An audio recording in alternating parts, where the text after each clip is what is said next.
জিদি মেয়ে, আমি যা বলি তাই করি। আমি খুব অপমানিত হয়েছি নিজের লোকের কাছে, বাড়িতে পুলিশ পাঠানো, অপমানিত হওয়া, হ্যাঁ খুব হয়েছি।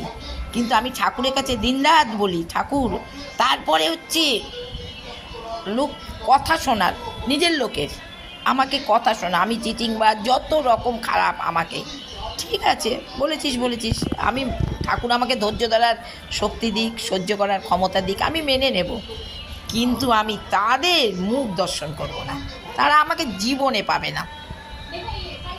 কোনো দিন কোনো ভুলক্ষণে আমি লিখে রেখে যাব যে আমার মুখ যেন না দেখে, আমার মৃত্যুকালে আমার মুখ যেন কেউ না। তবে আমার আনন্দ জানেন তো, আমি একটা ছেলেকে আমি খুব কষ্ট করে মানুষ করেছি, সেটা তো উমা চক্রবর্তী, প্রবীর চক্রবর্তী, সেখানে তো কেউ হাত দিতে পারবে না। আমার দাদা বলেছে আমার ছেলের বিয়েতে, ছেলে তো আমাকে ছাড়া নিজে কাজ করেছে, আমাকে ছাড়া ছেলেও কষ্টে, তারও দাদা বলেছে যে আমার বোনের জন্য ছেলে আমেরিকা গেছে, বুঝেছেন। আমার দাদা জানতো, কিন্তু জানেন আমরা 4টে ভাই বোন, আমার ছেলেকে যেভাবে মানুষ করেছি, যা হয়েছে, আমার আমার এক ভাইয়ের বিয়ে হয়নি, দাদা দিদি তাদের ছেলে মেয়েকে সেইভাবে তৈরি করতে পারিনি, তাদেরকে পারিনি, কিন্তু আমি আমার ছেলেকে 1 নম্বর মানে একদম উপরে তুলেছি। আর তার জন্য আমি যেখানে যাই সেখানে আমায় জিজ্ঞেস করে, আপনি একা আসেন কেন, আপনার ছেলে মেয়ে নেই? আমরা আমার ছেলে বিদেশে থাকে। বিদেশে কোথায়? যখন তার জিনিসটা দেখাই, বলে সে কী বলেন, কী করে করলেন, কী করে হলো? আবার একটু কথা শুনে ছেলে মেয়ে কাছে এলে বলে, এই স্বামীকে প্রণাম কর, দিদুনকে প্রণাম কর, একটু ছুঁয়ে দেন, বলুন আমার ছেলে মেয়ে যেন এরকম হয়।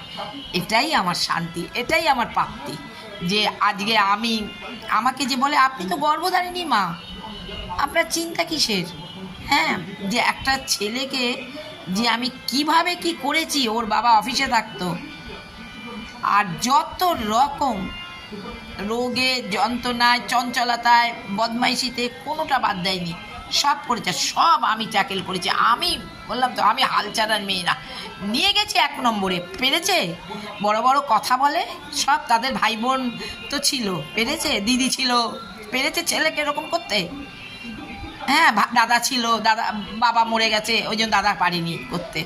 হ্যাঁ, একটা কেউ পারেনি, পেরেছে। আর উমা চক্রবর্তী হবে না, আর প্রবীর চক্রবর্তী হবে না, যা করার করে দিয়েছে, আর দেখাতেও পারবে না, বুঝেছেন। তা বলছে বলুক, মুখ আছে তো, এখন অনেকে অনেক কথা বলবে, আমার শোনার গল্প শেষ। আমি এখন লোককে বলে বেড়াবো যে আমার ছেলে